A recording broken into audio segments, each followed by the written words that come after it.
Greg Coach, yeah. Darius Butler is Good morning. here. Week 3 is here. Already. With the #1 game of the week. You know why? Because I am going to be there. Somehow I knew that. Yeah, Rams could have guessed that one. Also the #1 game of the week in South Philadelphia. These two teams, they're so dynamic. Yes. This matchup is so fascinating. These two teams are very interesting to watch. Won 3 Super Bowls in the last 8 years combined, and they know how to win games and get to the big game and win it, and that's the key thing. So we want to start with Butler Breakdown. Oh, yeah, my favorite part of the show. And one of my favorite quarterbacks still in the league, my classmate, first pick of the 09 draft. He's still playing high-quality ball. High quality. And I'm sitting here talking ball with you guys. But hey, look, you talked about dynamic. One of the things you said, dynamic, and that's a great word to explain this offense. Yes. Lead the league in under center snaps, bunch of play action, bunch of pre-snap movements. Let's get to the tape. You know, coaching matters, but players and plays matter as well. Butler Breakdown, baby. Let's get to it. Come on. 1st and 10. You know your Eagles side. They're going to play a lot of 2 high safety looks, and that's exactly what the Titans are going to do here, and this is how the Rams are going to attack that coverage. First of all, under center, leading the league, like I said, in under center snaps and play action snaps as well. They're looking like man pre-snap, looking like maybe quarters, maybe something there. They're going to rotate and actually be cover 2. And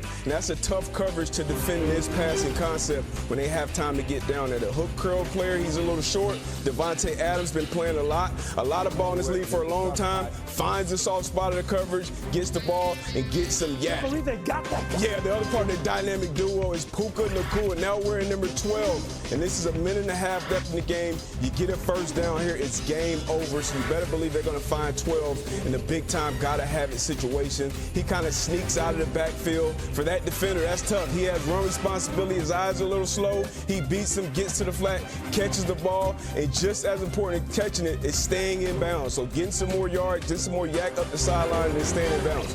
They have 2 4th-down conversions this season so far, and both of them have gone for touchdowns. It's just Puka once again behind the line of scrimmage. Give him a speed sweep, get to the edge. Not only pick up the first down, you got 5 guys over there. Somebody's got to get 12 on the ground. He's not an easy tackle, keeps his vision, breaks 1 tackle.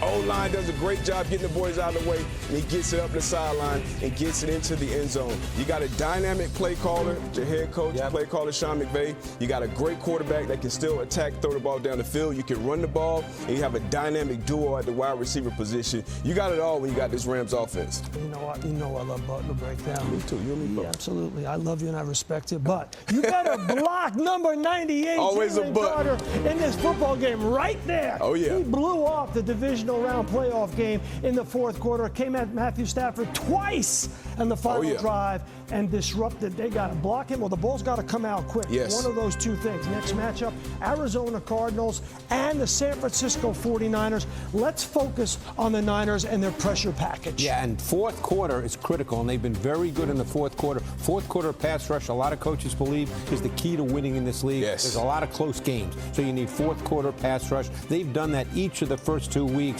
to win games, to seal victory. So let's take a look at a play from last week against the Saints. This will be 4th quarter, late in the 4th quarter, okay? And you see it's less than 4 minutes to go. They're up by 1 score, okay? So they show a 7-man front right here. And then you see the safety, it's a lot of guys. The safety on the edge, and you see the double mug look with Winters and Warner. So how do the Saints deal with this? They bring the back Kamara into a creep alignment because that's where Warner is right there. So how does the blocking map out here? You got 3 to block 3 on the right of the screen. You got 3 to block 3 on the other side. But they can handle Siegel if he comes. That's the safety who's on the ball. Now, here's what the Niners do. They're only going to rush their 4 down linemen. But this whole look, the 7-man front creates one-on-one for the rookie Mikael Williams, who's inside here. And, of course, Nick Bosa, one of the 2 or 3 best edge rushers in the league. So you get the one-on-ones. That's exactly what they wanted with that defensive front look. Even though they only rush 4, Sal, they get the matchups they want. And look at Williams. He is so strong. But they get the sack. 4th quarter pressure, a key in this league. Yeah, welcome back to the NFL Matchup Show, only on ESPN. Don't you forget that. I sure won't. Okay, our next matchup, Green Bay Packers and the Cleveland Browns. And the thing about Micah Parsons, number 1 for the Packers, is he's such an explosive football player. But his positive energy not only changes the dynamic on the field, but as a teammate in the locker room, he raises the level of everybody's energy. His energy, confidence, for sure. He's pretty good. I think we'd be remiss, though, if we didn't mention Jeff Hafley. Because the job he's done, and of course with Micah Parsons, a lot of things can change and be better. But the job he's done, two things really stand out. The way he changes the picture in coverage, pre-snap to post-snap. That's very confusing, even for veteran quarterbacks. And now with Micah Parsons, they can stunt. They're a high-percentage stunt team on third down. But let's start by looking at the coverage change, because that is something they do better than any team in the league through 2 games. Here you're in the high red zone. It's third down. Now they're in their nickel defense. They don't play a lot of dime. So Jared Goff, a veteran, what does he see? He sees a single high safety right now, and he sees his best receiver, St. Brown, being pressed. He might think there's man right there, just by that look. So the picture tells him. But watch how everything changes. The safety Williams, he's going to drop down, okay? The corners are going to sink deep. McKinney's going to rotate inside. What this is going to become, you see all this movement, is what we call cover 2 invert, because it's the corners that are the deep half players. And you mentioned Jeff Hafley. To see this and to execute this, you has to be great coaching. You remember you used to sneak out as a high schooler? When you tell that loud to your parents, everybody better be on the same page. So pre-snap, post-snap, this defense is on the same page. I love it. A lot to digest for Goff. He clearly doesn't see it. He thinks he has St. Brown clean. Doesn't have it. Now, the other thing we talked about, Sal, was the Micah Parsons element and the fact that this team stunts a lot on third down. So this is against the Washington Commanders, okay? You're going to see a 5-man front. So what does that do? 5-0 protection, 5 to block 5. There's Parsons on the right. There's Cooper right there. He's a big part of their pressure packages. So you get the 5 to block 5. They're going to run an inside stunt now. You see the 2 slant guys, and you see Cooper. He's a great athlete, by the way, with the speed he has and the flexibility, and he's going to get clean into the A-gap right there. But now we get to the Parsons factor. Because what does this do, the 5-man front? It's one-on-one, and in this case, it's a rookie right tackle. That's a tough assignment. So he wins in a flash inside. You got Cooper clean in the A-gap, and you sack Daniels. So they've been so good at both these things through 2 games. Great coaching. That's why you watch the matchup show. Everybody talks about Micah Parsons, but you got to remember the defensive coordinator, Jeff Hafley, and the job that he is doing, putting all those components together, meshing them together so that they work. And you want to play complementary football. We talk about Jalen Hurts playing complementary football for his football team. Jordan Love is the same kind of player. Has not thrown an interception in 9 straight games. And that's huge. They're winning the turnover battle. If your quarterback can take care of the ball, that's huge. But some quarterbacks, they take care of the ball but don't create explosive plays. He does both. And they have a good running game. But I tell you what, Sal, we talked about Micah Parsons. They better take care of 95. Myles Garrett is also a game record. They play a ton of man-to-man coverage. Jordan Love is good against man-to-man coverage. I'm excited to watch this matchup. Yeah, I am too, because he's missing some aspects of his passing game. So they're going to have to run the ball right at Myles Garrett. They got a good running back. They do. They have a very good running back. Play complementary football. Good defense, run the ball, take the pressure off this young man, and they got a pretty easy schedule. They could cruise right to the title in that division. Stay right there. Is our matchup. Next, it is the Lions at the Ravens, and Lamar Jackson has thrown 22 straight touchdown passes on Monday Night Football without an interception. That's good. That is good. That is a Monday Night Football record. But so that means Jared Goff's got to show up to this party.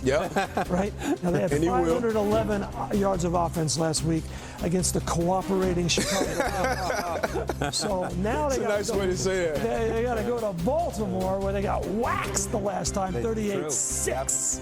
So what do you got on Goff? Yeah, you know what? I think Jared Goff will show up. He's been a good quarterback in this league for a long time. And new OC, new OC. But you know what? They did a lot of things that kind of looked like the last OC. Maybe it was because Ben Johnson was over there on the other sideline. But they got back to some of their old ways, and that's getting their playmakers the ball where they do the most damage. Let's get to the tape and see what I'm talking about in the Butler Report. Here we go. First play, under center. Now, you talked about the cooperating Bears. They definitely cooperated on this play. 12 personnel, Goff is under center, and it's going to be a zone pressure look defensively. You see the route here from Laporta going across the middle, clearing it out for St. Brown. But they're bringing pressure, and then they're dropping guys. And you see it, we saw this before the show. They're man short on that back end. So what that means is you better get home up front. If you don't, you're going to be in trouble. Laporta, he's going to clear out that linebacker and vacate the middle of the field, and that's where 14 St. Brown does a lot of his damage. This is something you saw week in and week out when Ben Johnson was calling plays, and now it's the same thing with John Morton. And Jahmyr Gibbs, one of the most dynamic running backs in the league, especially when he's on the edge. Now, he can do damage between the tackles as well, but on the edge is where he's really, really special. This is kind of in between a wham play. So you'll get the tight end blocking the 3 technique, get on the edge, a crack block for the wide receiver. That means the cornerback has to make a tackle. He's out leveraged. Jared Goff thinks it's a touchdown. I thought it was a touchdown too. Anytime Gibbs is in space, you think he's going to take it the distance. And this is great play design right here. 2nd and 3. Sometimes you leave those great pass rushers unblocked, and you just design a play so good. You get that eye candy, everything going right. Jahmyr Gibbs takes a step right, goes left, and you get a pitch play out there to the edge. Decker does a great job getting a little touch on that D tackle. 90 flip, as Greg calls it. Get to the edge, and he's going to win most of these races. Sweat did hustle and get a tackle down the field, but Jahmyr Gibbs is special in space. They just have so many weapons. Usually you come in as a defense, and you have a game record, and it's probably 2 or 3 guys on that list. This list is about 5, 6 deep, and you got to prepare for them all when 16 is calling the shots. Really good breakdown. Our next